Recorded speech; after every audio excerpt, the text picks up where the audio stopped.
క్రీస్తునందు ప్రేమైనటువంటి దేవుని యొక్క బిడ్డలారా, 29వ యవనస్తుల మరి యొక్క ఆరంభించి 29 సంవత్సరాలు మరి ఈ దినం దీన్ని స్థాపించిన వారు, ఈ కార్యక్రమాన్ని ఏర్పాటు చేసిన వారు ఎందరో మన దగ్గర ఉండకపోవచ్చు.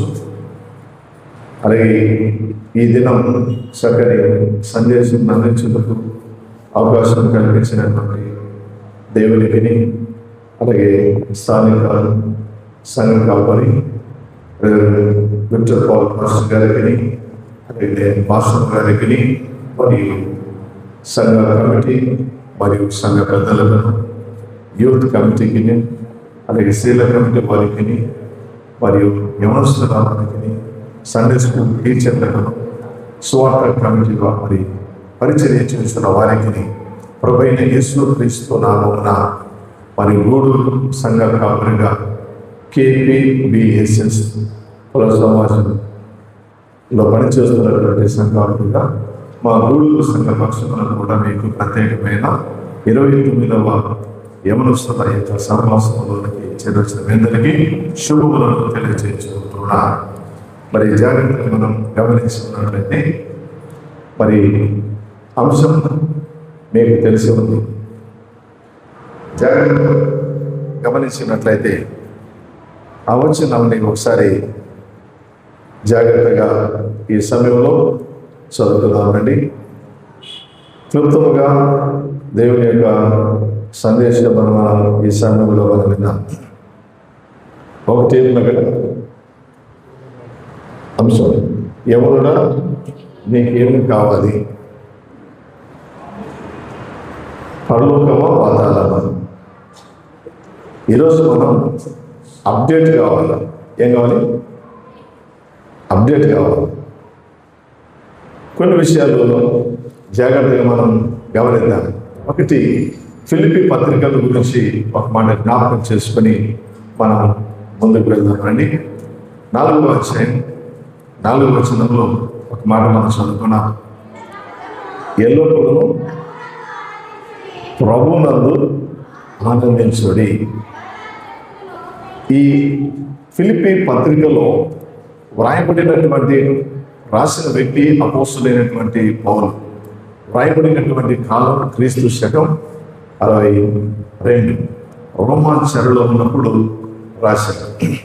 ఇక్కడ 4 అధ్యాయాలు మనకు కనపడతాయి. 4 అధ్యాయములలో మొదటి అధ్యాయం మనకు నేర్పేటువంటి పాఠం ఏదంటే క్రీస్తు కొరకు జీవించుట. 4 అధ్యాయాలు 4 విషయాలు మాత్రమే జ్ఞాపకం చేసుకుంటాం. ఒకటి, ఇది క్రీస్తు కొరకు జీవించుట. ఈరోజు క్రీస్తు కొరకు జీవించటానికి ఎవరు బిడ్డలైన మిమ్మల్ని ఆయన పిలుస్తున్నాడు. అందుకే పిలువబడిన వారు అనేకులు, ఏర్పరచబడిన వారు కొందరే అన్నమాట మనం చూస్తాం. క్రీస్తు కొరకు మొదటిది ఏం జ్ఞాపకం చేస్తాం? క్రీస్తు కొరకు జీవించుట. ఈరోజు రక్షింపబడిన నీవు, మారుమనసు పొందిన నీవు, ప్రభువైన క్రీస్తు యేసులోని బాప్తిసం పొందినటువంటి నీవు ఎవరి కొరకు జీవించాలి? క్రీస్తు కొరకు మనము జీవించాలి. అందుకే పౌలు చక్కగా మాట్లాడతాడు. యేసు ప్రభు అయితే, నేను మిమ్మల్ని వెలపెట్టి కొన్నాను, మీరు నా సొత్తు. నేను మిమ్మల్ని వెలపెట్టి కొన్నాను, మీరు నా సొత్తు. అంతేకాని మీరు సాతానుకు సొత్తు కాదు, లోకానికి దాసులు కాదు, పాపానికి దాసులు కాదు. మీరు పాపానికి దాసులై పతనమై పాతాళంలో పోకుండా దేవుడు నిన్ను పిలుస్తూ ఉన్నాడు క్రీస్తు కొరకు జీవించమని, క్రీస్తులో జీవించమని, క్రీస్తును వెంబడించమని, ఆ క్రీస్తు యొక్క సత్యాన్ని అనుసరించమని, ఆయన మార్గములు నడవమని, ఆయన జీవులు ఉండాలని ఆయన నిన్ను పిలుస్తున్నాడు. మరి ఈరోజు క్రీస్తు యేసు ఆయన బిడలముగా మనం ఉండటానికి ప్రయాసపడదాం. అందుకే ఒకటి, క్రీస్తు కొరకు జీవించుట. ఈరోజు ఒకప్పుడు సౌలు హింసకుడు, దోషకుడు. అలాంటి సౌలును దేవుడు పౌలుగా మార్చిన తర్వాత ఏ క్రైస్తవులను హింసించినటువంటి సౌలు ఆ క్రీస్తు కొరకు తానే శ్రమలు అనుభవించి క్రీస్తు కొరకు తన విలువైన జీవితాన్ని కూడా ఇవ్వడానికి ఇష్టపడ్డాడు. ఈరోజు యవన జీవితంలో ఉన్నటువంటి నీవు కూడా ప్రభువైన యేసు క్రీస్తును కలిగి జీవించిన తర్వాత క్రీస్తు శిలువ శ్రమలలో ఆనందించే ఆయన బిడ్డలుగా మనము ఉండాలి. అందుకే పౌలు మరి క్రీస్తును ప్రకటించటానికి ఇష్టపడిన వాడు. సువార్త ప్రకటించకపోతే నాకు శ్రమ అన్నాడు. ఈరోజు యవన బిడ్డలమైనటువంటి మనం క్రీస్తు శిలువ సువార్తను ప్రకటించాలి, క్రీస్తువునికి నడిపించాలి. రాకడకు సిద్ధపరిచే భారం బాధ్యత మన మీద దేవుడు ఇచ్చాడు. ఇంకా చాలామంది కాడికి లొంగని కోడెల వలె ఉన్నారు. కాడికి లొంగని కోడి అది దెబ్బలు తింటుంది. ఈరోజు శ్రమలు మన జీవితంలో కాడికి లొంగని కోడె వలె నువ్వు ఉన్నావా? అలాగే క్రీస్తు కాడికి ఎదిగి నువ్వు రాగలుగుతూ ఉంటున్నావా? మన జీవితాలు పరీక్షించుకుందాం. మరి క్రీస్తు కొరకు జీవించటం అనేది చాలా అవసరం. అందుకే పౌలు అంటాడు, నేను సిలువ వేయబడిన క్రీస్తును ప్రకటించుతున్నాను, జీవించేవాడును నేను కాదు, నా యందు క్రీస్తే. కాబట్టి మన క్రీస్తు కొరకు జీవించుట. అందుకే ఆయన అంటాడు, నా మట్టుకు బ్రతుకుని క్రీస్తే. ఎందుకు లాభము?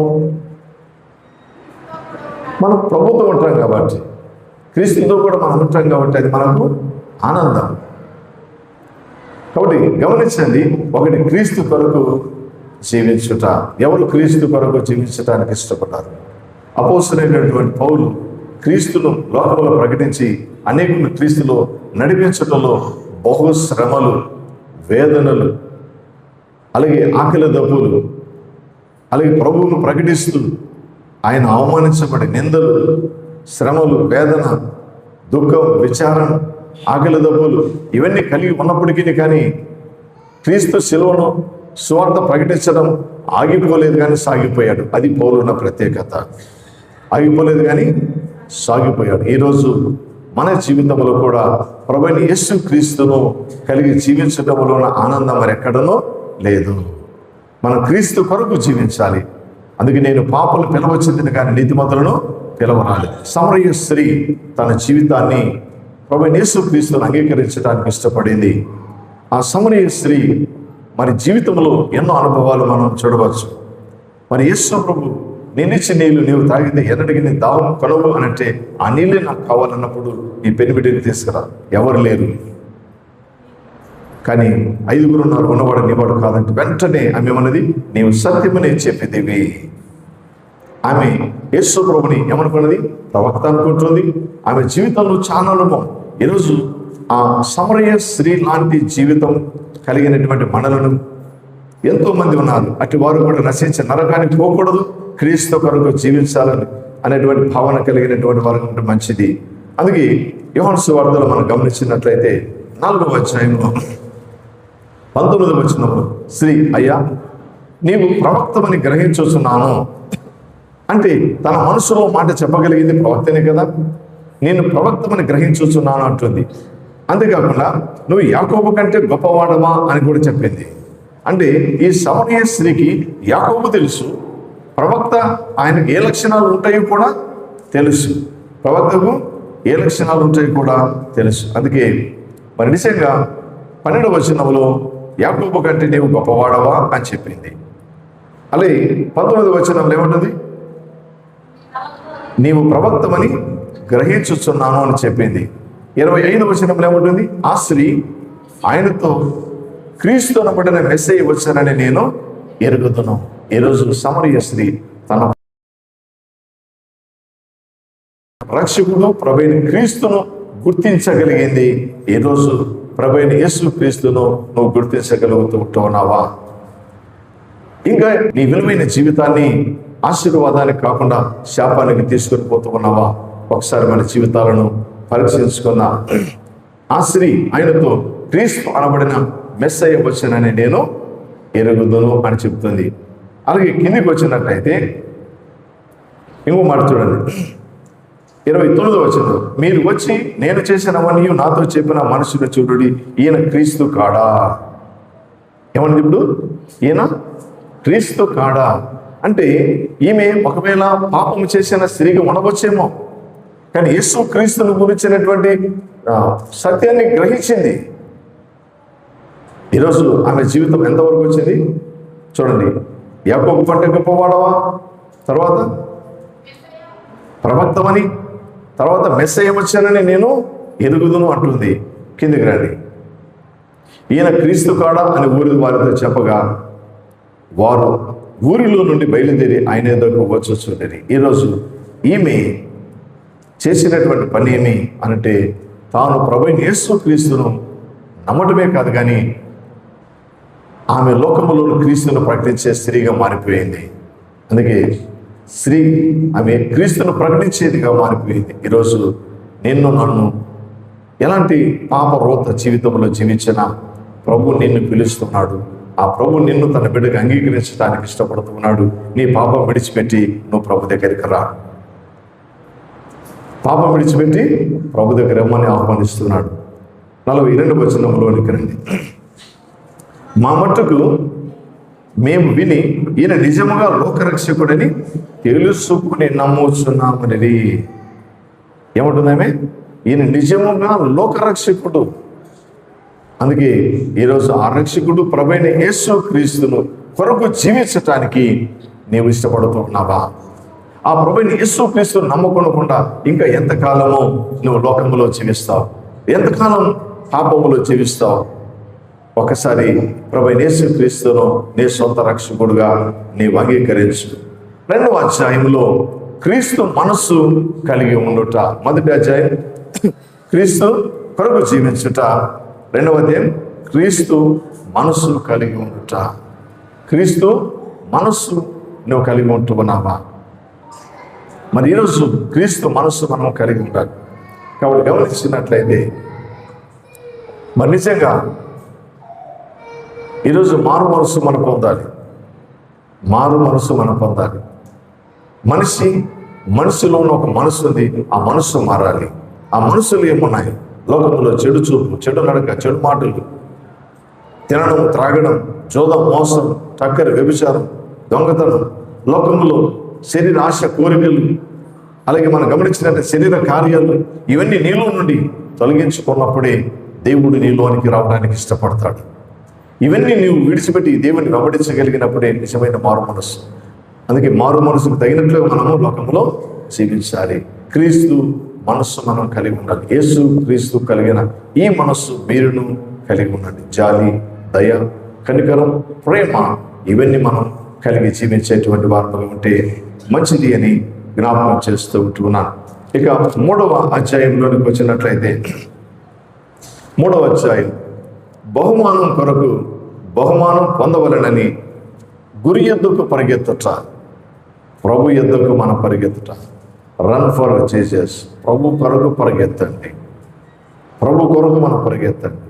లోకంలో పరిగెత్తిన వారు చాలా మంది ఉన్నారు. బహుమానం పొందవలని, పిలుపుకు తగిన బహుమానం పొందవలనని పౌలు పరిగెత్తుతూ ఉన్నాడు. కాబట్టి ఈరోజు మనం క్రీస్తు శిలువ సువార్తను ప్రకటించటానికి, క్రీస్తును నడిపించటానికి నీ పరుగు ముందుకు సాగాలని జ్ఞాపకం చేస్తూ. కాబట్టి గమనించినట్లయితే మరి గురి ఎందుకు మనము పరిగెత్తాలి. ఈరోజు ఏలియాను వెంబడించాడు ఎలీషా, 2 ఆత్మను పొందుకున్నాడు. కానీ ఎలీషాను వెంబడించిన గెహాజీ పరిగెత్తి ఆ నయమును 7 సార్లు యోర్దాను నదిలో మునిగి తన కుష్ఠను పోగొట్టుకోగలిగాడు. కానీ ఆ యొక్క గెహాజీ ఏం చేశాడు? నయమును తీసుకొని వచ్చినవన్నీ కూడా ఎలీషా ఆశించలేదు. కానీ ఎలీషా దగ్గర గెహాజీ ఆశించాడు. పరిగెత్తుకొని వెళ్ళి నా యజమానుడు పంపాడు. ఇవన్నీ ఆయన సంతోషంగా ఆయన కావలసినవన్నీ ఇచ్చాడు, ఇంట్లో దాచిపెట్టాడు. ఎలీషా అడుగుతున్నాడు, గెహాజీని ఎక్కడికి పోయావంటే నేను ఎక్కడికి లేదు, నా ఆత్మ నీతో కూడా రాలేదా? పరిగెత్తి చివరికి తన కుటుంబానికి ఏం తెచ్చిపెట్టాడు? కుష్ఠును తెచ్చిపెట్టాడు. ఈరోజు నువ్వు దేనికోసం పరిగెత్తుతూ ఉన్నావు?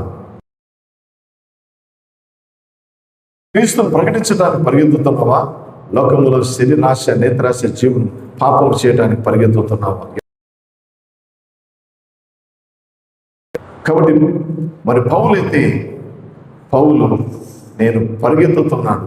పౌలు 14 పత్రికలు రాసిన ఆ 14 పత్రికల్లో కూడా అనేకమైన విషయాలు మనకు బోధించిన మాట ఏంటంటే, రక్షింపబడిన నీవు మారుమనసు పొందిన నీవు, క్రీస్తు యేసును కలిగినటువంటి నీవు, ఆయన ఇచ్చేటువంటి ఈ లోకం విడిచి మనం ఆయనతో ఉండేటువంటి భాగ్యం సంపాదించే వారంగా మనం ఉండాలి.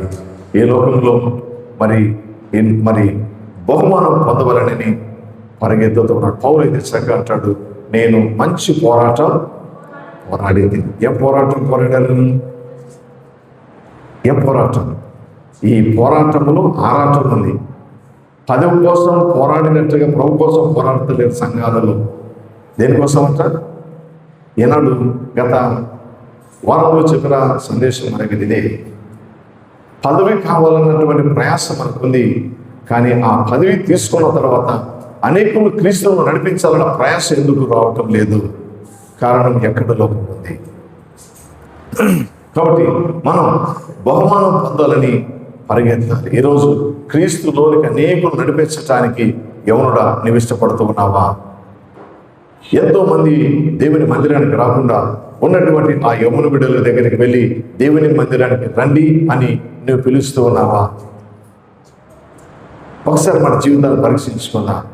ఒక్కరినైనా ప్రభువులోని నడిపించగలిగి రక్షింపబడితే దేవుని యొద్ద నీకు మంచి బహుమానం.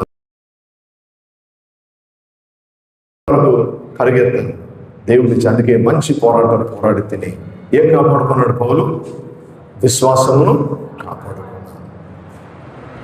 ఈ కాలంలో మనం గమనించినట్లయితే ఈ 3వ అధ్యాయంలో మనం చూస్తూ ఉంటున్నాం, ఏమైతే తాను కలిగి ఉన్నాడో ప్రభు కొరకు తన సమస్తమును నష్టముగా ఎంచుకున్నటువంటి వ్యక్తి పౌలు క్రీస్తు లోకంలో ప్రకటించి కొరింథీ పత్రికలో తన అనుభవాలన్నీ రాస్తూ ఉంటున్నాడు. తన అనుభవాలు ఎలా ఉన్నాయి అనంటే ఆ కొరింథీ పత్రికలో కానీ మనం జాగ్రత్తగా మీరు చదవగలిగితే అనేకమైన విషయాలు ఆ మొదటి కొరింథీ పత్రికలో తన అనుభవాలన్నీ రాస్తూ ఉంటున్నాడు. ఏమి తన అనుభవాలంటే చూడండి, సువార్తను ఉచితముగా ప్రకటించుటయే నా యొక్క జీతము అంటాడు. అలాగే మనం గమనించినట్లయితే మరి ఈ అధ్యాయంలోనికి రండి. కొరింథీయులకు రాసిన మొదటి పత్రికలో అనేకమైన విషయాలు జ్ఞాపకం చేస్తూ ఉంటున్నాడు. మరి ఉచితంగా సువార్త ప్రకటించటం. ఈరోజు మన యొక్క జీవితాల్లో దేవుడు నిన్ను లెక్కడితే నువ్వు ఏం చెప్తావు? దేవుడు నిన్ను లెక్కడితే ఏం చెప్తావు? కాబట్టి ఇప్పటికైనా మన జీవితాల్లో పౌలు వలె ప్రకటించేవారుగా, ప్రార్థించేవారుగా, క్రీస్తులోనికి అనేకులను నడిపించేటువంటి వారుగా ఉంటే మంచిది అని జ్ఞాపకం చేస్తూ ఉంటాం. అలాగే గమనించండి, ఇక్కడ ఈ పౌలు కొరింథీ పత్రికలో అనేకమైన తన అనుభవాలన్నీ రాస్తూ వస్తూ ఉంటున్నాడు. 11వ అధ్యాయంలో మనం జాగ్రత్తగా గమనించగలిగినట్లయితే ఇక్కడ యేసు ప్రభు కొరకు 1 తక్కువ 40 దెబ్బలు 5 మార్లు తిన్నాడు. 3 మారు బెత్తములతో కొట్టబడి తిని, ఒకసారి రాళ్ళతో కొట్టబడి తిని, అనేక పర్యాయాలు నదులలోను ఆపదలలోను, దొంగల వలన ఆపదలలోను, నా స్వజనములను ఆపదలలోను, అన్యజనుల వలన ఆపదలలోను, పట్టణములలో ఆపదలలోను, అరణ్యములు ఆపదలలోను అనేకమైనటువంటివి చెబుతూ వస్తూ ఉంటున్నాడు. కానీ ఇవన్నీ కూడా చెప్పేసి పౌలు ఏమంటే మరి నిజంగా ఎన్నో విధాలుగా తన ప్రయాసతోనూ కష్టముతోనూ, తరచుగా జాగరణలతోనూ, ఆకలి దప్పులతోనూ, తరచుగా ఉపవాసములతోనూ, చలితోనూ, దిగంబరిత్వముతోనూ ఉంటేనే ఇంకనూ చెప్పవలసిన అనేకములుగా ఉన్నవి. ఇవిగాక సంఘములన్నిటిని గురించి చింత ఇవి కలదు అన్నట్టు. ఇవన్నీ గురించి కాకుండా సంఘములను గురించిన చింత ఇవి కలదు. ఈరోజు పౌలు ఏం చింత ఉన్నట్టు ఆయనకు? సంఘములను గురించిన చింత. ఈనాడు మన జీవితంలో ఏంటంటే సుఖం మరిగిన సేవకులమైన ఈనాడు సుఖం మరిగిన సేవకులు. నిజంగా ఎందుకనంటే దేవుడు సన్నిధిలో ఉన్నటువంటి ఉండి బోధిస్తున్నటువంటి మేము ఈరోజు పౌలు యేసు ప్రభు కొరకు అంతగా ప్రయాసపడి అంతగా అనేకులు క్రీస్తులను నడిపించి సంఘములో చిన్న బిడ్డలు ఎలా ఉండాలి? హెచ్చరికలు ఇచ్చారు. యవన బిడ్డలు ఎలా ఉండాలి? హెచ్చరికలు. యవనుడా, నీ యవన చెల్ల నుండి పారిపో, జారిపోవద్దు. పారిపోతే మంచిది, జారిపోతే జాగ్రత్త. అనేకమైన హెచ్చరికలు. యవన బిడ్డలు ఎలా ఉండాలి సంఘములో, అలాగే యవన స్త్రీలు ఎలా ఉండాలి, సంఘములు పెద్దలు ఎలా ఉండాలి, కుటుంబ జీవితంలో ఎలా ఉండాలి, అనేకమైన హెచ్చరికలు పౌలు తన పత్రికలో రాస్తూ వచ్చాడు. ఏది రాసినా తన ప్రేమతో మనకు హెచ్చరిస్తూ వచ్చాడు. అలాగే మనం గమనించినట్లయితే మరి సంఘాన్ని గురించిన కొన్ని హెచ్చరికలు కూడా ఇచ్చాడు.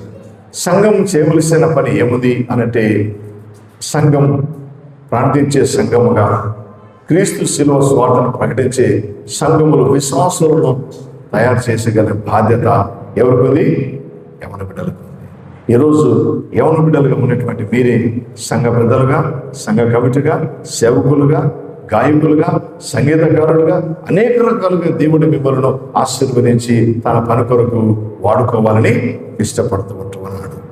అందుకే మంచి దాసుడా, బలనమ్మకమైన మంచి దాసుడు అనిపించుకున్నటకు ప్రభు కొరకు ప్రయాసపడి దేవుడిచ్చే బహుమానం పొందుకోవాలని జ్ఞాపకం చేస్తూ ఉంటున్నాను. 4వ అధ్యాయంలో ఏమంటున్నాడు చూడండి. 4వ అధ్యాయం 4వ వచనం. ఇక్కడ ఎల్లప్పుడూ ప్రభునందు ఆనందించుడి. 4వ అధ్యాయం ఏం చెప్తాడు? ఎల్లప్పుడూ ప్రభునందు ఆనందించాలి. ఈరోజు ఆదివారం అయితే ఏమి తిందుమా, ఏమి త్రాగుదామా, లోకస్తులకు ఒక రకమైన ఆనందం. మరికొందరికి ఇంకా ఆనందం ఏది అని అంటే, క్రిస్మస్ రోజు మంచి ఏమన్నారట, యేసు ప్రభు ఎప్పుడో వచ్చి వెళ్ళిపోయినాడు, ఇంకా మనం లాలి లాలి లాలమ్మ లాలి అనే పాడి దగ్గరే ఉన్నాం. ఇంకా ఎక్కడను యేసు ప్రభు వచ్చి వెళ్ళిపోయాడు, అయిపోయింది. మన కోసం ప్రాణం పెట్టాడు, అయిపోయింది. సమాధి చెబుతాడు, అయిపోయింది. 3 రోజులు లేచాడు, అయిపోయింది. ఆరోహణం అయిపోయినాడు. ఆయన మళ్ళీ వస్తానన్నాడు. వచ్చినప్పుడు మనం ఏం కావాలంట? సిద్ధపాటు కలిగి ఎత్తబడి గుంపులు ఉండటానికి సిద్ధపడాలి. మనం ఎత్తబడి గుంపులోనికి మనము సిద్ధపాటు కలిగాలి. ఇంకా అప్పుడు ఆయన వచ్చినప్పుడు కూడా లాలి లాలి శ్రీయేసుని జన్మించారే అని పడదామా? ఇట్లాంటివి చెప్తే మాకు నచ్చలే పాస్టర్. ఎందుకంటే మనకి ఏం కావాలన్నా లోకములు ఉన్న జరిగి మనం కావాలి. అందుకే ఈ లోకములకు మీరు వేరే జీవించండి, ఈ లోకంలో వేరే జీవించాలి. ఎంతోమంది సేవకులు, కాపరులు ఇలాంటి వాక్యాలు చెప్పి వారు వెళ్ళిపోతూ ఉన్నారు. కానీ మనం ఎట్లంటే, నేను మోనార్కును, నన్ను ఎవరు మోసం చేయలేరు, నేను మారనే అలాంటి అయిపోయినా. ఈ రోజైనా ప్రభునందు ఆనందించాలి. ఏమి ఉన్నా ఏమి లేకపోయినా దేవుని యందు ఆనందించాలి. ఒక వ్యక్తి హబక్కు మాట్లాడతాడు. ఏమన్నాడు తెలుసా? హబక్కు అంటే హత్తుకొనుట. ఈ యొక్క సంవత్సరంలో నా యొక్క జీవితంలో మరి నిజంగా హబక్కు యొక్క మాటలు 3వ అధ్యాయం 16వ వచనం నుండి 18వ వచనం వరకు మనం జాగ్రత్తగా గమనిస్తే చదువు. 3వ అధ్యాయంలో జాగ్రత్తగా మనం అంజూరపు చెట్లు పూయకుండినను,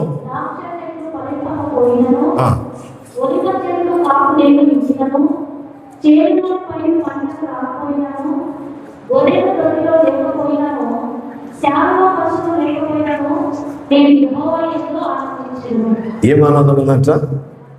జీతం రాకపోయా, కూలి రాకపోయా, పంట రాకపోయా, అంత నష్టము, అప్పులు, అనారోగ్యం, సమస్యలు, ఇంతగా నా జీవితంలో శ్రమలు, వేదన, బాధలు, నిందలు, అవమానం ఇన్ని మన జీవితంలో ఉన్నాయి. దేవుడు నాకు ఏం మేలు చేశాడు అని నేను దేవుని యందు ఆనందించాలా అని అనుకోవద్దు. కాబట్టి గమనించండి, యోబు జీవితాన్ని చూడండి. భక్తి, నీతి, యథార్థత, చెడుతనం లేనివాడుగా జీవించాడు. 7 కుమారులు, 3 బిడ్డలు, ఆస్తి ఐశ్వర్యం కలిగిన వాడుగా ఉన్నాడు. ప్రతిదినం దేవుని స్తుతించాడు. తనకు కలిగిన అవన్నీ స్థిరచర ఆస్తులు కోల్పోయినప్పటికీ కానీ చివరికి దేవుని యందు ఆనందించాడు, కానీ ప్రార్థించాడు. కానీ దేవుడు నాకు అన్యాయం చేశానని ఎప్పుడు కూడా అనలేదు. నిందించిన వాడు కాదు, కానీ స్తుతించినటువంటి వాడు యోబు లాంటి. కాబట్టి ఈ లోకంలో అట్టి శ్రమలు మన జీవితంలో రాకముందే, దుర్దినములు రాకముందే నీ సృష్టికర్తను నీవు స్మరణకు తెచ్చుకో. కాబట్టి గమనించినట్లయితే చూడండి, ఇక్కడ హబక్కు అంటూ ఉన్నాడు, అంచురపు చెట్లు పూయకున్నా, ద్రాక్ష చెట్లు ఫలించకపోయినా, ఒలుగు చెట్లు కాపు కాయకపోయినా, చేనులో పంట పైరు రాకపోయినా, గొర్రెలు దుడ్డలో లేకపోయినా, సారులు పశువులు లేకపోయినా, నేను యెహోవా యందే ఆనందించేదాను. నా రక్షణకర్త అయిన నా దేవుని యందే సంతోషించేదను. ప్రభువు యెహోవాయే నాకు బలం. ఎవరంట? ప్రభువు యెహోవాయే నాకు బలం అని చెప్పగలిగాడు. ఏమి ఉన్నా ఏమి లేకపోయినా నేను నా దేవుని యందే ఆనందిస్తా. ధనవంతుడు ఈ లోకంలో మంచి తిండి, మంచి వస్త్రం, మంచి గృహములు ఉండవచ్చు. కానీ తాను తిని పడవేసిన రొట్టె ముక్కలు తిన్నటువంటి బీద లాజరును చూడండి. ఒక దినం ధనవంతుడు చనిపోయి నరకములో ఉన్నాడు. బీద లాజరు ఎక్కడున్నా? అబ్రహాము రొమ్మున నెమ్మదిగా ఉన్నాడు. ఈరోజు మన యొక్క జీవితంలో ప్రభువును నువ్వు ఆనందించ. ఈ లోకంలో ఇక్కడ కానీ నువ్వు అన్ఫిట్ అయితే పరలోకంలో ఫిట్ కాలేదు. ఇక్కడ అన్ఫిట్ అయితే, ప్రభువా నేను పాటలు పాడదు కదా నాయన, నేను వాయిద్యాలు వస్తుంది కదా నాయన, నేను పాస్టర్ పని 40 ఏళ్ళు 50 ఏళ్ళు చేస్తే కదా నాయన ప్రభా అంటే నీవెవరో నాకు తెలియదంటే ఏం చెప్తావు? నీవెవరు? ప్రభా ప్రభా అన్నవాడు పరలోక రాజ్యానికి పోడు, కానీ దేవుని చిత్తమును జరిగించిన వాడి పరలోకానికి. కాబట్టి దేవుని యందు ఆనందించండి. ఏమి ఉన్నా ఏమి లేకపోయినా దేవుని యందు ఆనందించేవారుగా, ఆనందించేవారుగా ఆశీర్వదింపబడిన కుటుంబాలకు ఉంటే మంచిది అని జ్ఞాపకం చేస్తూ ఉంటున్నాను. కాబట్టి క్రీస్తునందు ప్రేమైనటువంటి వారులారా, యవ్వన జీవితం చాలా విలువైనటువంటిది. యవ్వన జీవితము చాలా విలువైనటువంటిది. కాబట్టి ఈ జీవితంలో మరి యవ్వన జీవితంలో నీకేం కావాలా? నువ్వు ఏం కావాలనుకున్నావు? నీ జీవితంలో ఏం కావాలనుకున్నావు? హంతకుడైన మోసేను దేవుడు నాయకుడిగా చేసి పడుకోలేదా? హంతకుడైన మోసే మనిషి చంపిన వాడు కాదా? చంపలేదు. హంతకుడైన మోసేను దేవుడు ఇశ్రాయేలులకు నాయకుడిగా చేశాడు. ఎంతోమంది నీతిమంతుడు 7 మార్లు పడినా తిరిగి లేస్తాడు. మోసేని బట్టి మనం చూస్తే, నువ్వు వెళ్ళి నా ప్రజలు తీసుకురామంటే వెళ్ళి నడిపించగలిగాడు. ఈరోజు మోసేని బట్టి దేవుడు ఇచ్చిన సాక్ష్యం ఏది? నా ఇల్లంతటిలో నమ్మకమైన వాడు, భూమి మీద ఉన్న వారందరికంటే సాత్వికుడు, నా సేవకుడు ఇంకా నమ్మకమైన వాడు, నా సేవకుడు. ఇంకో మాట కూడా, మోసే నా ఇల్లంతటిలో నమ్మకమైన వాడు, నా సేవకుడు, భూమి మీద ఉన్న వారందరికంటే మిగుల సాత్వికుడు.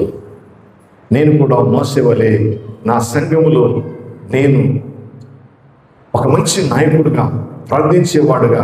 మోసే 40 రోజులు ప్రార్థన చేసి కిందికి దిగి వస్తే ఆయన ముఖం ఎట్లుంది? ప్రకాశించింది. మనం కూడా సీజన్ భక్తులు, గూడులు ఇదే మాట చెప్తా, సీజన్ భక్తులు అంట. ఏ భక్తులు అంట? క్రిస్మస్ వస్తే నవంబర్ 25 నుంచి డిసెంబర్ వరకు 25 వరకు సీజన్ భక్తులు. మళ్ళీ లెంట్ 40 రోజులు సీజన్ భక్తులు. ఈ సమయమే కాదు, 365 రోజులు దేవునికి ఇష్టంగా మీరు ఉండండి. దావీదు ఏం చేశాడు? దినములకు 7 మార్లు దేవుని స్తుతించాడు. ఈరోజు మనం ఏమన్నామంటే, ఇంకా మనం ఎక్కడున్నామంటే 40 రోజులు వచ్చిందంటే శిలువ ధ్యాన పాటలు, శిలువ ధ్యాన సందేశాలే. కాబట్టి ఈరోజు మనం ఎందుకు ఈ మాట మీకు జ్ఞాపకం చేస్తున్నట్టే, యవ్వన జీవితంలో కాటిపోయేట నరుడికి చాలా మేలు. ఎవరు నీ యవనేచ్ఛల నుండి పారిపో అంటాడు. కాబట్టి నేను కూడా ఒక మోసే వలె, ఒక నాయకుడుగా, ఒక ప్రార్థనా పరుడుగా నన్ను సంఘములో ఏర్పాటు చేయి. నేను కూడా పౌలు వలె లోకంలో క్రీస్తును ప్రకటించి, క్రీస్తును నడిపించి నీ పనివాడుగా నన్ను వాడుకో. అలాగే ఒక దానియేలు వలె నన్ను సంఘములో వాడుకో. దానియేలు మారు ప్రార్థించారు, రాజులు మారారు, కానీ దానియేలు అధికారము మారలేదు. షడ్రక్, మెషక్, అబేద్నెగో అనేటువంటి వారి వలె నన్ను వాడుకో. ఎవరి కోసం నిలబడరు? దురాయన మైదానంలో రాజు చేయించిన బంగారు ప్రధానం మొక్కకపోతే అగ్గిని గుండమ్మ అని చెప్పాడు. వాళ్ళు ఏమైనా భయపడినారా? భయపడలేదు. రాజా, నువ్వు చేయించిన ప్రతిమను మేము మొక్కాం, మేము చావనైనా చేస్తాం. పండుగ వచ్చిందంటే పిల్లలది పేరు మీది నోరు. ఏం చేయాలి? పిల్లలది పేరు మీది నోరు. అందుకే కీర్తనకారుడు మాట్లాడాడు, ఈ దేవుని విడిచి వేరొకరిని ఆశ్రయించి వారికి శ్రమలు విస్తరించును. కీర్తన 16:4 మాట్లాడు. కాబట్టి సెంట్రల్ మిషన్ అభ్యర్థులు అనేటువంటి వారు, రాజా నీవు చేయించిన ప్రతి మన మొక్కం, మా ప్రాణం పోయిన మొక్కం, అది విశ్వాసం. ఎవరి జీవం విడుదల సంఘములు ఎలా ఉండాలంటే, మా ప్రాణం పోయినా పర్వాలేదు, ప్రభువును ప్రకటిస్తాం, క్రీస్తులో నడిపిస్తాం, అనేకులు రాకడకు సిద్ధపరుస్తాం లక్ష్యంతో ముందుకు సాగేవారుగా ఉండాలి. అగ్నిగుండంలోనికి వెళ్ళి క్షేమంగా బయటకు వచ్చినప్పుడు ఏ నెబుకద్నెజర్ ఏ శాసనాన్ని అయితే రాశాడు, తిరిగి ఆ శాసనం ఏమైంది? అని వారు దేవుని దూషిస్తారో వారిని అగ్ని గుండంలో చేస్తానడా, తుత్తునీయులుగా చేస్తానంటున్నాడు. ఏమంట? ఎవరైతే షడ్రక్ మెషక్ అబేద్నెగో కానీ దేవుని దూషిస్తారో వారిని నేను తుత్తునీయులుగా చేస్తాను అంటున్నాడు. రాజు తాను రాసిన శాసనాన్ని తిరిగి తన ద్వారానే రద్దు చేయించగలిగినటువంటి దేవుడు ఆయన. కాబట్టి నేను కూడా ఒక దానియేలు వలె ప్రార్థించాలి. దానియేలు చచ్చిపోతే దానియేలు అధికారం నాకు వస్తుందని నిందను మోపితే, దానియేలు మీద నిందను మోపిన వాళ్ళు సింహాలకు ఆహారంగా మారిపోయారు. సింహాల బోనులో నుండి దానియేలును కాపాడి దేవుడు కాదా? నువ్వు ఏ శ్రమలో, ఏ బాధలో, ఏ విపత్తులో నీవు ఉన్నప్పటికీ నువ్వు ప్రార్థనలో నువ్వు ఉంటే వచ్చే ప్రతి కీడు ఆపద నుండి తొలగించి ఆయుష్ను ఆరోగ్యమును ఇవ్వగలిగినటువంటి దేవుడుగా ఆయన ఉంటాడు. ఈరోజు నేను ఒక దానియేలు వల్ల ప్రార్థించే వాడుక సంఘమును నన్ను ఏర్పాటు చేయి. ఇక నువ్వు పరిశీలన వల్ల ఉంటావా, శాసనం వల్ల ఉంటావా? శోకరు వల్ల దీనత్వం కలిగి తగ్గించుకొని ప్రభు కొరకు ప్రయాసపడి, ప్రభా ఎప్పుడైతే మన జీవితంలో తగ్గించుకొని మనం ఉంటామో దేవుడిని ప్రార్థన వినడానికి ఇష్టపడతాం. పరిశీలన వల్ల ప్రార్థన చేసే దేవుడు వినడు. శోకరు వల్ల దీనత్వం కలిగి తగ్గించుకొని ప్రార్థించేటువంటి వారంగా ఉంటే మంచిది అని జ్ఞాపకం చేస్తూ ఉంటున్నాను. అలాగే మనం గమనించినట్లయితే దావీదు గారు, నేను కూడా ఒక దావీదు వలె నేను ఉండాలి అంటే, దావీదు కూడా ఏమయ్యాడు? మొదటిగా దావీదు తల్లి ఎవరు? దావీదు తల్లి ఎవరు? మోజాబే. ఎక్కడ పెంచింది? అడవిలో పెరిగి పెద్దవాడయ్యాడు. అడవిలో పెరిగి పెద్దవాడైనటువంటి దావీదు ఏమయ్యాడు? ఇశ్రాయేలు ప్రజలకు రాజు అయ్యాడు. రాజు అయినటువంటి ఆ యొక్క దావీదును మనం చూస్తే తన జీవితంలో పడిపోయి తిరిగి లేచాడు. బెత్షెబ పట్ల పడిపోయాడు. తన కుమారుడు చనిపోయాడు. తిరిగి తన జీవితంలో గమనించినట్లయితే దావీదు యొక్క అనుభవంలో మనం చూస్తే దావీదు పడిపోయి తిరిగి లేచాడు. దావీదుని బట్టి దేవుడు ఇచ్చిన సాక్ష్యం ఏది? దావీదుకు ఒక లక్ష్యం ఉంది. నేను నా తర్వాత నా పిల్లలు రాజు కావాల్సిన అవసరం లేదు, కానీ నిత్యము నా కుటుంబం నీ సన్నిధిలో ఉన్నట్లుగా ఆశీర్వదించు. నిత్యము నా కుటుంబం నీ సన్నిధిలో ఉన్నట్లుగా ఆశీర్వదించు. కాబట్టి దావీదుని బట్టి దేవుడు ఇచ్చిన సాక్ష్యం నా హృదయానుసారుడు. ఈరోజు మరి ఎవరి జీవితంలో నీవు ఎవరికి మాదిరిగా ఉంటావు? ఒకసారి జ్ఞాపకం చేసుకో. కాబట్టి గమనించినట్లయితే మరి నిజంగా పాపానికి పురుగులిపోయిన స్త్రీల వలె నువ్వు ఉన్నావా? ఇదనగట పాపానికి పురుగులిపోయినటువంటి స్త్రీలు కూడా ఉన్నారు. ఒకవేళ నువ్వు అలా ఉన్నావు, ఒకసారి మన జీవితాన్ని పరిశీలన చేసుకుందాం. మరి ఈరోజు నాజీరు చేయబడిన సంవత్సరాల జీవితం ఏమైంది? దేవుని చేతిలో పడిపోయాడు. చివరికి పాపం చేశాడు. చివరికి ఏమైంది? నమ్ముకున్నటువంటి ఆమెని తన ప్రాణాన్ని 1100 వెండి నాణ్యాలకు ఏకంగా దెలీలా అమ్మేస్తుంది. ఈరోజు రక్షింపబడిన నీవు, మారు మనసు పొందిన నీవు, బాప్తిస్మం పొందిన నీవు ఒకవేళ పడిపోయినా తిరిగి లేవగలవు. నీవు ఒక మోషే వలె, నీవు ఒక దావీదు వలె, ఒక దానియేలు వలె ఎందుకు నీవు ఉండకూడదు? కాబట్టి గమనించినట్లయితే అందుకే యవనుడా నీ యవనేచ్ఛల నుండి పారిపోక జారిపోయాడు. చివరికి నమ్ముకున్నటువంటి ఆమె తన ప్రాణాన్ని ఇచ్చేసింది. యేసేపు దగ్గరికి రండి. యేసేపును కూడా మనం జాగ్రత్తగా గమనిస్తే ఆదికాండంలో మనం చూస్తాం. ఈరోజు మరి యేసేపు తన జీవితంలో యవన జీవితం తల్లి తండ్రి అందరికీ అన్నదమ్ములకు దూరంగా ఉన్నాడు, కానీ దేవునికి మాత్రం ఎప్పుడు దగ్గరగా ఉన్నాడు. దగ్గరగానే ఉన్నాడు. యేసేపు జీవితం అన్నదమ్ములు అమ్మేశాడు, ఐగుప్తులో ఉన్నాడు. యేసేపు కాలు పెడితేనే దేవుడు ఆ ఇంటిని ఆశీర్వదించాడు. నిజంగా యేసేపు పాపం చేయడానికి అవకాశం వచ్చింది, చేశాడా? చేయలేదు, పాపము చేయలేదు. తన వస్త్రం విడిచిపెట్టి వెళ్ళిపోయాడు. తాను చేయని పాపానికి శిక్ష అనుభవించాడు. చివరికి యోసేపును బట్టి దేవుడు ఆ ఐగుప్తు అంతటికీ కూడా అధికారం గలవాడుగా చేశాడు. నమ్మిన దేవుడిని నువ్వు నమ్మితే తలకు ఉంచుతాడు కానీ తోకగా ఎన్నడను ఉంచాడని జ్ఞాపకం చేస్తూ ఉంటున్నాను. కాబట్టి మనం ఏమి ఉన్నా ఏమి లేకపోయినా ప్రభునందు ఆనందించేటువంటి వారుగా ఉంటే మంచిదని జ్ఞాపకం చేస్తూ ఉంటున్నాను. కాబట్టి మరి యోనా కూడా యోనా జీవితంలో మొదటి అధ్యాయంలో పారిపోయిన యోనా, 2వ అధ్యాయంలో ప్రకటించిన యోనా, 3వ అధ్యాయంలో ప్రకటించిన యోనా, 4వ అధ్యాయానికి వచ్చేసరికి ఒక సొర చెట్టు మొలిపించాడు. ఆ సొర చెట్టు ఎండిపోతే యోనా బాధపడుతున్నాడు. ఈ సొర చెట్టు ఎండిపోతే ఎంత బాధపడుతున్నాడు యోనా? 1,20,000 మంది ఉన్నటువంటి నినివే ప్రజలను నేనెటు నాశనం చేస్తాను, నేనెటు? అందుకే అంటాడు యోనా గ్రంథంలో మనం గమనించి ఉన్నట్లయితే చూడండి, యోనాలో కానీ మనం గమనిస్తే నిజంగా దేవుడు ఆ నినివే పట్టణ ప్రజలు వారి యొక్క పశ్చాత్తాపంతో ప్రభు వైపుకి తిరిగినప్పుడు దేవుడు ఆ పట్టణానికి రావలసిన మరి ఉగ్రత నుండి వారు తప్పించబడి రక్షింపబడినట్టుగా మనం చూస్తూ ఉంటాం. వారు చేసింది ప్రార్థన. ఎప్పుడైతే మన యొక్క జీవితంలో తగ్గించుకొని మనం ప్రార్థన చేయాలి. 4-6 వచనంలోనికి రండి.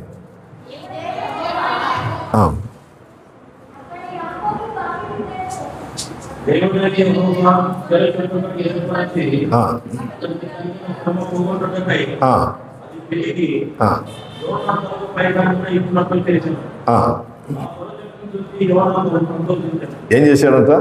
నాకు నీడనిచ్చింది, సంతోషం. కానీ మరుసటి ఉదయమందు దేవుడు ఒక పురుగు ఏర్పరచగా అది ఆ చెట్టును తొలిపించిన చెట్టు వాడిపోయింది. మరియు ఎండకాయగా దేవుడి మేనుగల తూర్పుగా తప్పించి యోనా తలకు ఎండ దెబ్బ తగలగా అతడు సొమ్మసిలి బ్రతుకుడు కంటే చచ్చుట మేలాయను. బ్రతుకుడు కంటే, బైబిల్ గ్రంథంలో బ్రతుకుడు కంటే చచ్చుట మేలాయను అన్నటువంటి వ్యక్తి ఎవరు? ఇప్పుడు మనం యోనా ఏమంటాడు? ఇంకొక ఆయన కూడా అంటాడు, నేను బతికేదానికంటే సచ్చేది మేలన్నాడు. ఏలియా ఎవరికి భయపడి? యెజబెలుకి భయపడి. ఎందుకని? సూర్యోదయం చూడకుండా చంపేస్తానని వార్నింగ్ ఇచ్చింది. కానీ వార్నింగ్ ఇచ్చిన ఆమె వెళ్ళిపోయింది, కానీ ఏలియా బ్రతికే ఉన్నాడు. కారణం ఏమి? దేవునికి విరోధముగా రూపింపబడిన ఏ ఆయుధమును వర్ధిల్లదు. యోనాకు ఏమిందంటే సొర చెట్టు నీడన ఉన్నాడు, బాగుంది. కానీ అది ఎండిపోయినప్పుడు బాధపడుతున్నాడు. అది బాధపడినప్పుడు అప్పుడు అంటాడు 11వ వచనంలో, 11వ వచనం, అయితే 120,000 కంటే ఎక్కువ కుడి ఎడమలు ఎరగని జనములను బహు పశువులను గల నినివే మహాపురమును ఏ విషయములు నేను విచారపడవద్దా అని యోనాతో సెలవిచ్చాను. ఒక్క చెట్టు ఎండిపోతే ఇంత బాధపడుతున్నవే. మరి యేసు ప్రభు కూడా ఏమన్నాడు? నశించిన దానిని వెతికి రక్షించటానికి ఈ లోకానికి వచ్చాడు. అందుకే ఆ వెతికి రక్షించటానికి యేసు ప్రభు లోకానికి వచ్చాడు. నిన్ను రక్షించుకొని ఆ క్రీస్తును ప్రకటించటానికి నిన్ను దేవుడు పిలుస్తున్నాడు. ఎవనుడా, ఇదే మిక్కిలి అనుకూలమైన సమయం.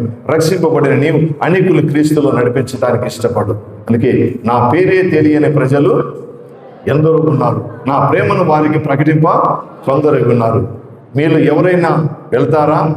వెళ్ళలేకపోతే వెళ్ళేవారినైనా పంపండి, వెళ్ళేవారినైనా పంపండి. నేను పోకూడదు, నువ్వు పోకూడదు, స్వార్థం మాత్రం ఆగిపోవాలా? ఈనాడు పెద్ద పెద్ద సంఘాలలో ఏముందనంటే సువార్త పోతున్నాము అంటున్నామే కానీ మా దగ్గర ఇదే చెప్పారు. క్రిస్మస్కు ఒక 8 ఊర్లకు క్యాండిడేట్ సర్వీస్ చేయడానికి పోయే లోపల లైట్లు పడితే ఏం స్వార్థ చేస్తే దీని వచ్చే తప్ప ఏముండదు అని చెప్పారు. అది బాధనే, అది కూడా బాధనే. టైటిల్ ఏం పెడతాం? స్వార్థ. స్వార్థ అంటే ఏమి? మనం వెళ్ళి ఆ ప్రాంతంలోకి వెళ్ళి క్రీస్తు పాటలు పాడుతూ కరపత్రికలు ఇచ్చి కనీసం క్రీస్తు లోకానికి వచ్చిన ఉద్దేశాన్ని లోకంలో చెప్పాలి.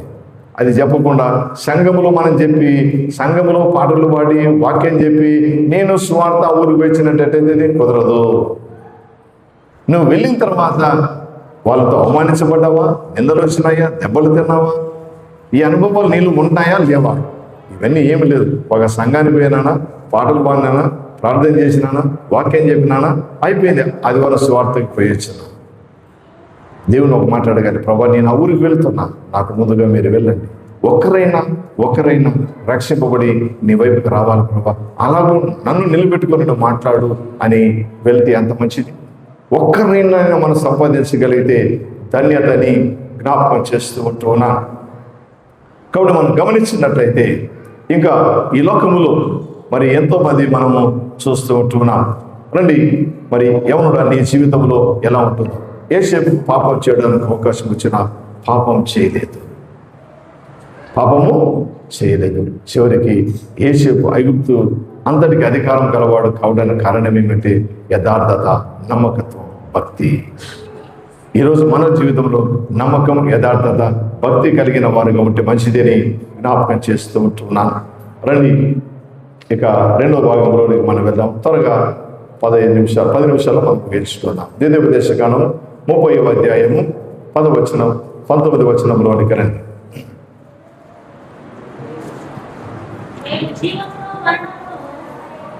నేడు జీవమును, మరణమును, ఆశీర్వాదమును, శాపమును ఉంచాడు. మీకేం కావాలో కోరుకోండి. ఏం కావాలి? ఒకటి జీవము, 2 మరణము, 3 ఆశీర్వాదము, 4 శాపము. యవనుడా నీ జీవితంలో ఏం కావాలో కోరుకో. ఎప్పుడు ప్రార్థన చేసినా ఒకటే, నన్ను దీవించు, నన్ను కాపాడు, నేను వెలగాల, మంది దీపాలు ఆర్పాల, ఇటేనా? ఎప్పుడు చూసినా మనం ఒకటే ప్రార్థన. మొట్టమొదటిగా ఈరోజు ఒక అధికారికి లెటర్ రాసేటప్పుడు అయ్యా నాకు ఉద్యోగమి అని రాస్తామా? అధికారిని మనం ఎట్లా, లోక సంబంధమైన అధికారిని నువ్వు ఇంతగా హైలైట్ చేస్తే సర్వాధికారి అయినటువంటి దేవుని దగ్గర నువ్వు అడుగు పొందుకోవడానికి నువ్వు ఎంత స్థితిలో మనం దేవుని స్తుతించాలి. కాబట్టి ఒకటి జీవం, ఏమన్నట? జీవము. మరి నిజంగా ఈ జీవం ఎవరికి? 10 చదవండి, కరెక్ట్. ఉపదేశమును అంగీకరించేవాడు జీవ మార్గములో ఉన్నాడు. ఉపదేశమును అంగీకరించేవాడు. ఏ ఉపదేశమును? వినుట వలన విశ్వాసము కలుగుతుంది. ఈరోజు మరి పౌలు చెప్పిన మాటలు విని యేసు ప్రభువును అంగీకరించి లూదియను మనం చూస్తాం. ఆమె కుటుంబాన్ని రక్షించుకోగలిగింది. ఆమె కుటుంబాన్ని రక్షించుకోగలిగింది. పౌలు శీలులు స్వార్థ ప్రకటించారు, చెరసాలను వేయబడ్డారు, రాత్రంతా పాటలు పాడి ప్రార్థించారు. ఆ చెరసాలలో ఉన్నటువంటి నాయకుడు రక్షింపబడ్డాడు. కారణమేమి? వారు పాడిన పాటలు, వారు చేసిన ప్రార్థన ఫలితం. ఆ చెరసాల నాయకుడు వారిని తన ఇంటికి తీసుకొని వెళ్ళిపోయాడు, వారి గాయంలో కడిగాడు, వారి ఇంట్లో బస చేశాడు, ఉన్నాడు. చివరికి ఏమైంది? ఆ కుటుంబం కూడా ప్రభులోనికి నడిపించగలిగింది. ఉపదేశమును అంగీకరించేవాడు జీవ మార్గములు ఉన్నాడు. గద్దింపునకు లోబడిన వాడు ఏంటంట? గద్దింపునకు లోబడిన వాడు త్రోవ తప్పును. ఎన్ని మానులు గద్దించినను వాడు మాట వినకపోతే, మీరు చెప్పారు, ఎన్ని మానులు గద్దించిన వాడు మాట వినకపోతే చర్చికి రండి రండి రండి రండి అని పిలుస్తాం. కానీ పిలువబడిన వారు అనేకులు, ఏర్పరచబడిన వారు కొందరే. కాబట్టి మనం గమనించినట్లయితే ఈరోజు ఉపదేశమును అంగీకరించిన కుమారుడు బుద్ధి గలవాడు. ఉపదేశం అంగీకరించిన వాడు జీవ మార్గములో ఉన్నాడు. ఎక్కడున్నంట? జీవ మార్గములో ఉన్నాడు.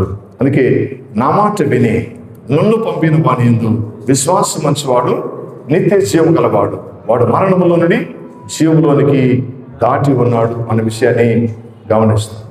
కాబట్టి గమనించినట్లయితే మరి ఇది గలతీయులకు రాసిన పత్రిక 2వ అధ్యాయం 20వ వచనంలోనికి రండి.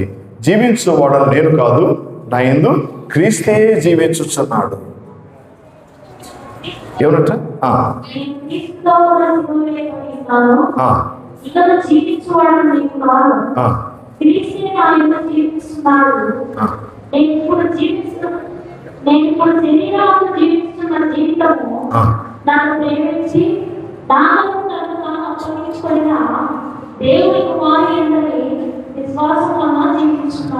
విశ్వాసం వలన, అందుకే నీతిమంతుడు విశ్వాసం వలన జీవించు.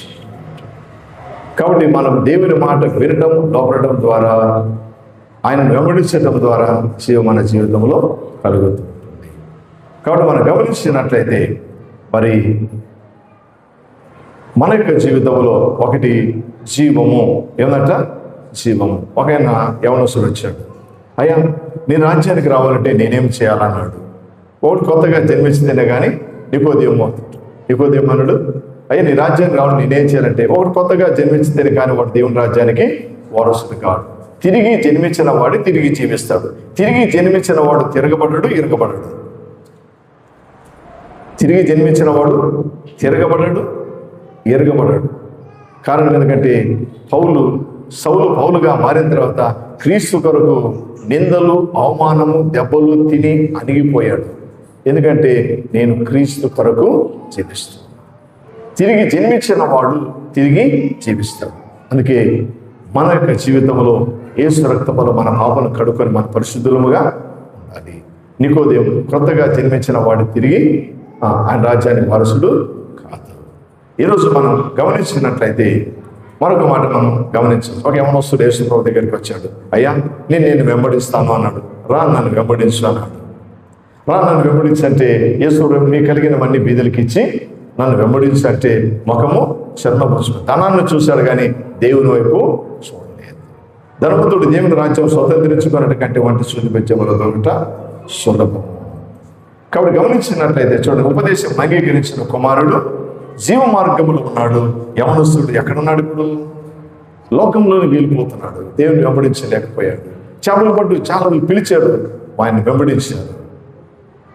ఈరోజు నీ పాపాన్ని విడిచిపెట్టి ప్రభుని వెంబడిస్తే జీవములో నీవుంటావు, జీవములో నీవుంటావని జ్ఞాపకం చేస్తూ ఉంటున్నా. 2 కొరింథీ 6:16 కరెక్ట్. 2 కొరింథీ 6:16 కరెక్ట్.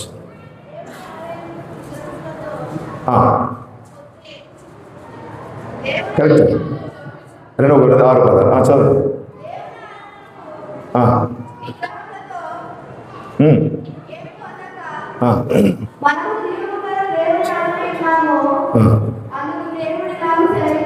మనం ఎవరమంట? జీవము గల దేవుని ఆలయమై ఉన్నాము. ఈరోజు మనం ఎవరంట? అందుకే నిన్ను వెలపెట్టి కొన్నాను అన్నాడు. సంఘాన్ని స్వర్గం ఇచ్చి సంపాదించాడు ఆయన. సంఘమును స్వర్గం ఇచ్చి సంపాదించాడు ఆయన. కానీ ఈరోజు ఇక్కడ ఏమంటున్నాడు? నేను చదవమాట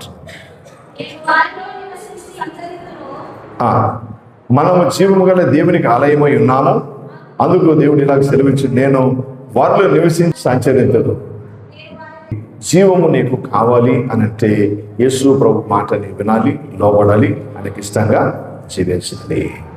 రక్షింపబడిన నీవు, మారుమనసు పొందిన నీవు, బాప్తిసం పొందిన నీవు ప్రతి ఆదివారం అపోస్తల బోధ యందును, సహవాసమును, రొట్టె విరుచుట యందును, ప్రార్థించుట యందును ఎడతెగక ఉండాలి. అది యోహాను సువార్త 6వ అంటాడు కదా. మరి నా రొట్టెని తిని నా రక్తం త్రాగువాడి నిత్య జీవం కలవాడు, అంత్య దినమని నేను వారిని లేపు.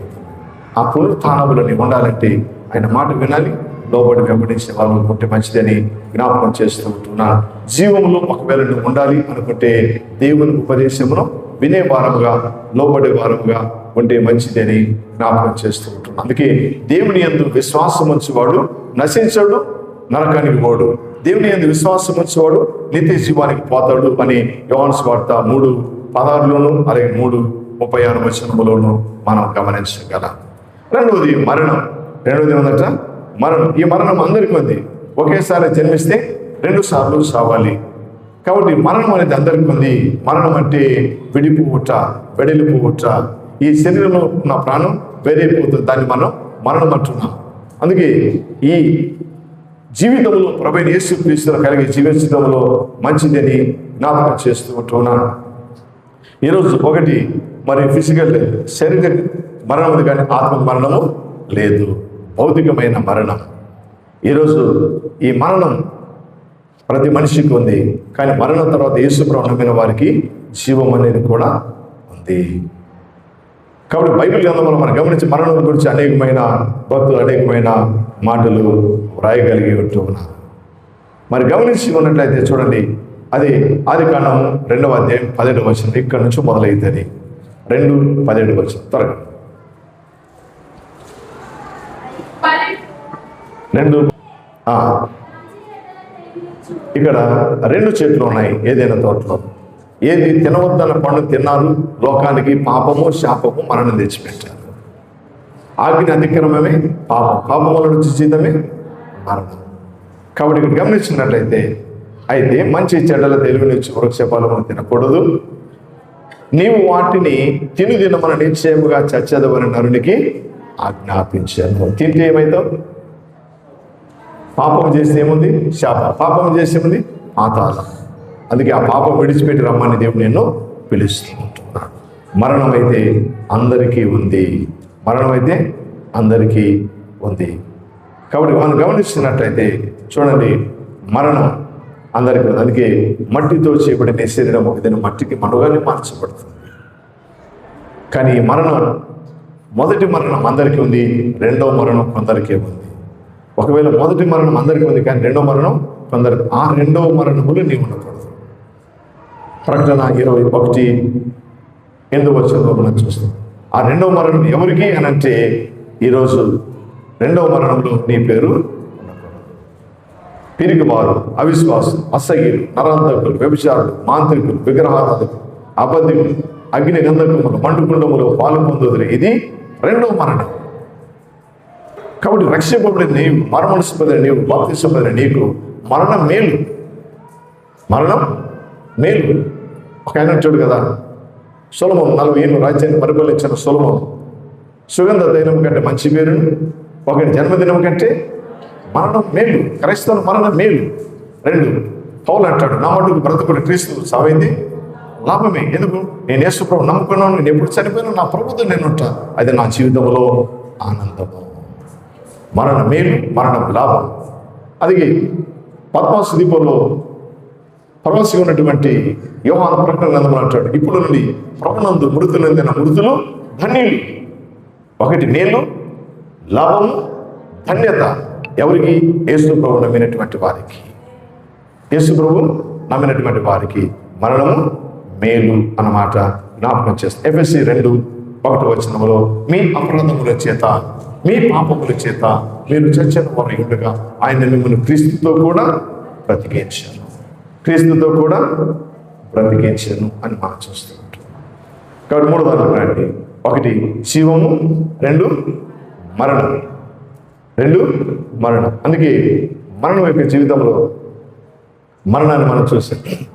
కానీ మరణం మనిషి జీవితం అత్యధికంగా బ్రతికిన వ్యక్తి ఎవరున్నారంటే ఏం చెప్తాము? మెతుషెల. ఎన్నేళ్ళు? 969 సంవత్సరాలు. ఆదాము 930 సంవత్సరాలు.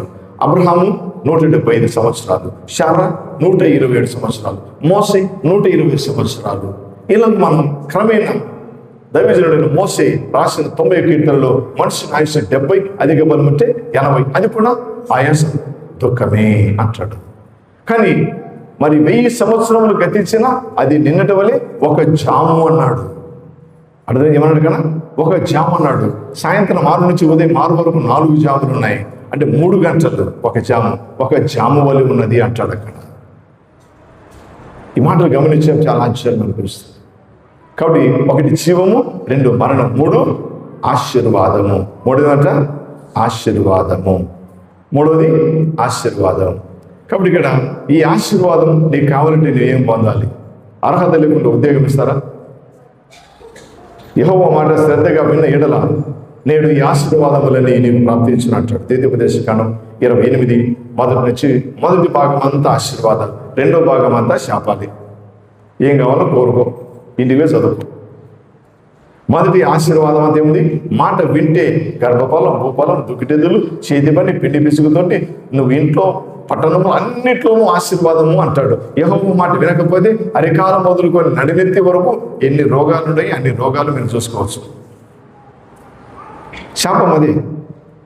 మొదటిది ఇక్కడ ఆశీర్వాదం నీ జీవితంలో కావాలి అనంటే నువ్వేం చేయాలి?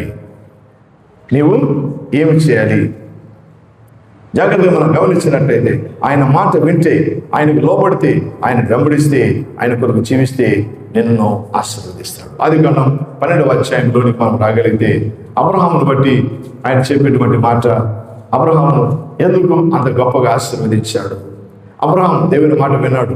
ఈ ప్రాంతం విడిచిపెట్టి వెళ్ళిపోంటే వెళ్ళిపోయాడు. నా ఊరు నా మీరాసి అంటే అనుకోలేదు. వెళ్ళిపోంటే వెళ్ళిపోయినాడు, ఆశీర్వదించబడ్డాడు. అందుకే ఇక్కడ అంటాడు చూడండి, నిన్ను గొప్ప జనముగా చేసి నిన్ను ఆశీర్వదించి నీ నామమును గొప్ప చేసేదను, నీవు ఆశీర్వాదముగా నుందువు. నిన్ను ఆశీర్వదించే వారిని ఆశీర్వదిస్తా, నిన్ను దూషించే వారిని నువ్వేమనొద్దు. ఆయన చూసుకుంటాడు. ఆయన గొప్పగి తిడితే మనం కూడా తిడితే తిడతారు కొంతమంది, కొడితే కొడతాం బలం ఉన్నప్పుడు. అది ఏం బలం లేనప్పుడు నీ పాపానికి నువ్వే పోతావు అనుకోని సచ్చు మాటలు పలుకుతాం. బలం ఉంటే పోరాడతారు. కానీ ఇక్కడ ఏమంటుంది, నిన్ను ఆశీర్వదించిన వారిని ఆశీర్వదిస్తా, నిన్ను దూషించే వారిని శపించదు. భూమి యొక్క సమస్త వంశములు నీ యందు ఆశీర్వదింపబడును. భూమి యొక్క సమస్తమైన వంశములు ఆశీర్వదింపబడు. అబ్రహామును దేవుడు అంతగా ఆశీర్వదించడానికి కారణం ఏమో తెలుసా? ధర్మశాస్త్రము లేని కాలంలోనే 10వ భాగమును దేవునికి ఇవ్వటం నేర్చుకున్నటువంటి వ్యక్తి అబ్రహాం. మెల్కీషెదెకుకు ఇచ్చాడు. తన మనవడైనటువంటి యాకోబు కూడా తండ్రిని మోసం చేసి దీవెనలు తీసుకొని పోయాడు. మామ ఇంట్లో 14 సంవత్సరాలు పనిచేశాడు, మరలా పనిచేశాడు. తిరిగి తన తండ్రి ఇంటికి క్షేమంగా నేను పోతే నాకు కలిగిన దానిలో 10వ భాగం దేవునికి ఇస్తాడు. రాత్రంతా యాకోబు ఏం చేశాడు? ప్రార్థన చేశాడు. రాత్రంతా ప్రార్థన చేశాడు. నువ్వు నన్ను దీవించిందని కానీ నేను నిన్ను విడిచిపెట్టను, నువ్వు నన్ను దీవించిందని కానీ నేను నిన్ను విడిచిపెట్టను. అలాగూ ప్రార్థన చేశాడు. దేవుడు యాకోబును, ఇక యాకోబు నీవు అనబడు, నీవు ఇశ్రాయేలు అనబడతావు. యాకోబును ఇశ్రాయేలుగా మార్చిన దేవుడు నిన్ను నన్ను ఆశీర్వదించగలిగిన దేవుడు నీకు తోడై ఉన్నాడని జ్ఞాపకం చేస్తూ ఉంటున్నా.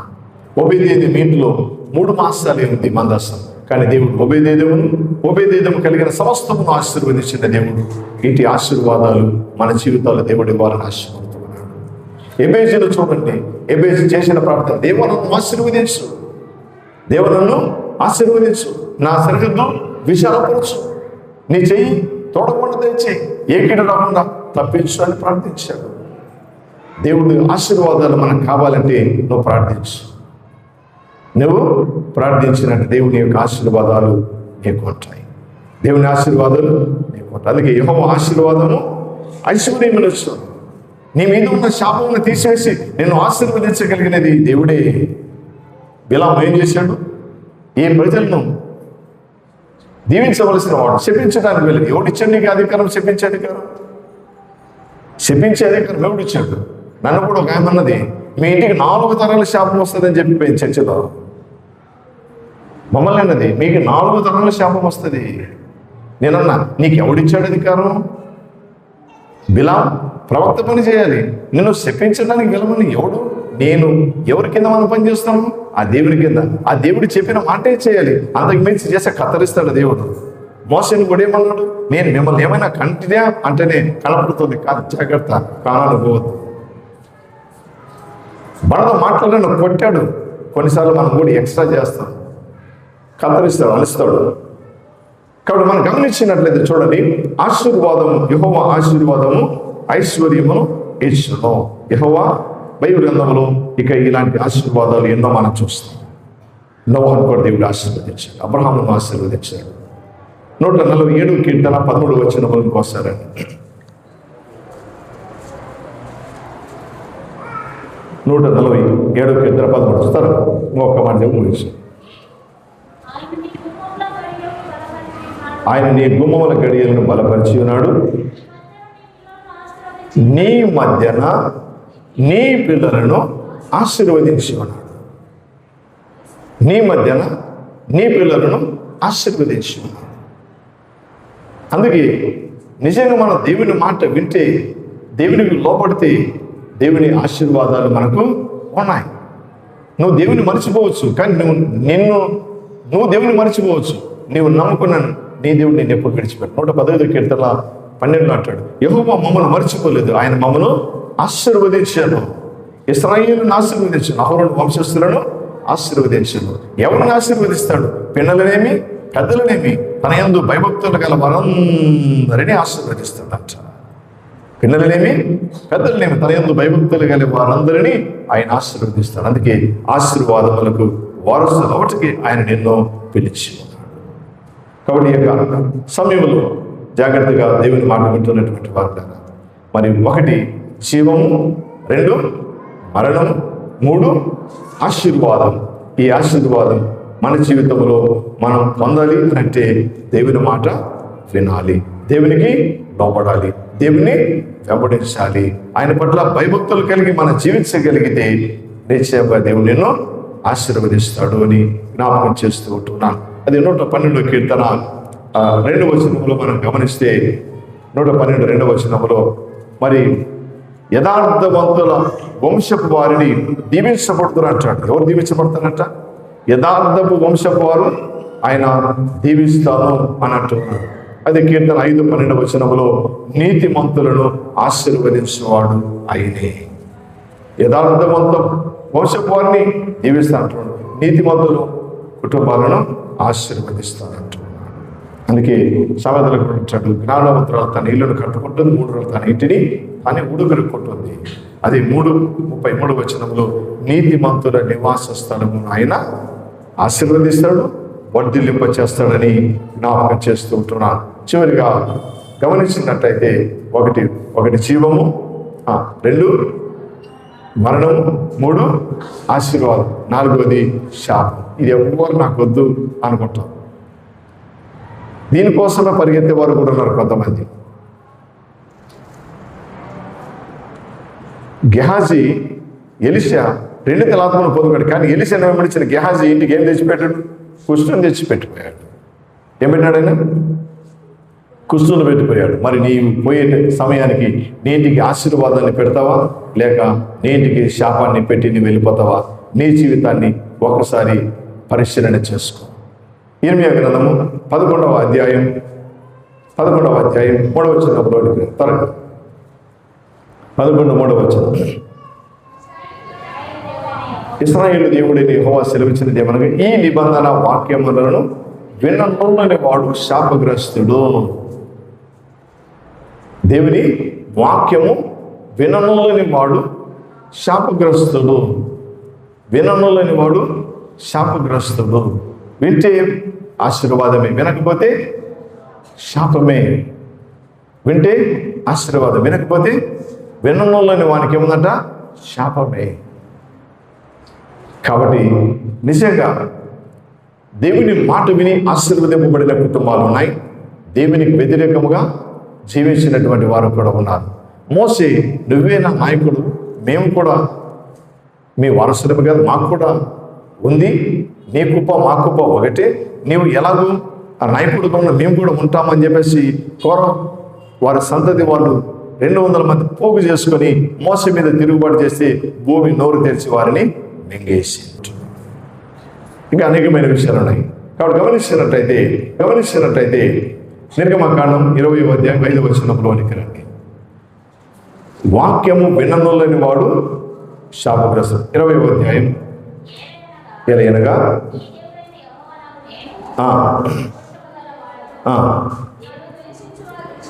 ఎనగా నీ దేవుడిని యెహోవానగు నేను రోషము గల దేవుడను, నన్ను ద్వేషించు వారి విషయంలో 3-4 తరముల వరకు తండ్రుల దోషము కుమారుల మీదకి ఎవరి మీదకి వస్తుందంట? నువ్వు చేసి పోయి గెహాజీ ఇంటికి ఏం పెట్టిపోయినాడు? ఎవరు చేసినందుకు? దావీదు చేసిన తప్పుకు ఎవడు చచ్చాడు? కొడుకే కదా. మళ్ళీ అట్టి నష్టం కలగకూడదని దేవుడు ఏం చేశాడు? దావీదు ఏం చేశాడు? కన్నీటితో తన పాపం తేలాడినట్టుగా ప్రార్థించాడు. మరలా తప్పు తన జీవితంలో చేయకుండా దేవుని హృదయానుసారుడిగా మారిపోయాడు. నేను చేసిన నా తప్పు వల్ల నా ఇంటికి, నా కుటుంబానికి శాపం రాకూడదని దావీదు పశ్చాత్తాపంతో ప్రభు దగ్గరికి తిరిగి కన్నీళ్ళు విడిచి ప్రార్థించాడు. ఈరోజు మనం కూడా పశ్చాత్తాపడి ప్రభుని వేడుకొని నా ఇంటికి మనం ఆశీర్వాదాన్ని ఉంచేవారం ఉండండి, కానీ దేవుని శాపాన్ని. అందుకే మాట వింటే ఆశీర్వాదం, మాట వినకపోతే శాపం. అందుకే యేసు ప్రభు అయితే డైరెక్ట్ ఒక మాట చెప్పాడు, మిమ్మల్ని హింసించే వారిని ఏం చేయాలంట? మిమ్మల్ని హింసించే వారిని దీవించాలి. రోమా 12:14 మనం చూస్తాం. మిమ్మల్ని హింసించే వారిని దీవించాలి, కీడుకు ప్రతి కీడు చేయవద్దు. కీడుకు ప్రతి కీడు చేయవద్దు. ఇంకో మాట కూడా అంటాడు నిర్గమకాండంలో 22:28 నీ ప్రజల నీ అధికారిని శపించవద్దు అంటాడు. నీ ప్రజల నీ అధికారిని శపించవద్దు కూడా అంటాడు. కాబట్టి చివరిగా మనం ఇందులో గమనించినట్లయితే బిలాము కూడా ఏం చేశాడు? బిలాము కూడా ఏం చేశాడు? దేవుని ప్రజలను శపించడానికి వెళ్తే ఏ ప్రజలు శపించడానికి వెళ్ళాడు ఆ ప్రజలు ఏం చేసి వస్తున్నాడు?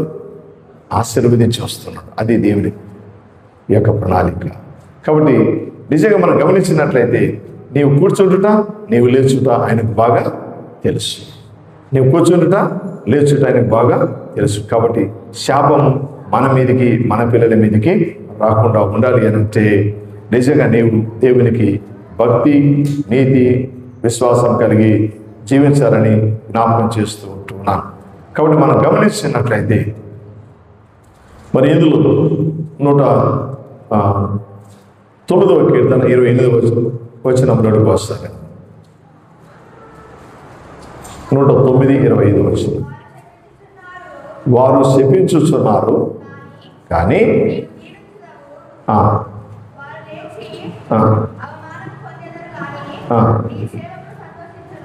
వారు శపించుచున్నారు కానీ నీవు దీవించుదు. వారు లేచి అవమానం పొందెదరు కానీ నీ సేవకుడు సంతోషించును. కాబట్టి ఇక్కడ గమనించినట్లయితే మరి నిజంగా వారు శపించుచున్నారు కానీ నీవు దీవించుచున్నావు. చాలా మటుకు సంఘములో పెద్దలే కానీ సంఘములో కాపరే కానీ నిందలు వస్తాయి, అవమానం వస్తాయి, అన్నిటిని అధిగమించి ప్రభులో సాగిపోతూనే దేవుని యొక్క బహుమానం మనకు దేవుడిస్తాడని జ్ఞాపకం చేస్తూ ఉంటున్నాను.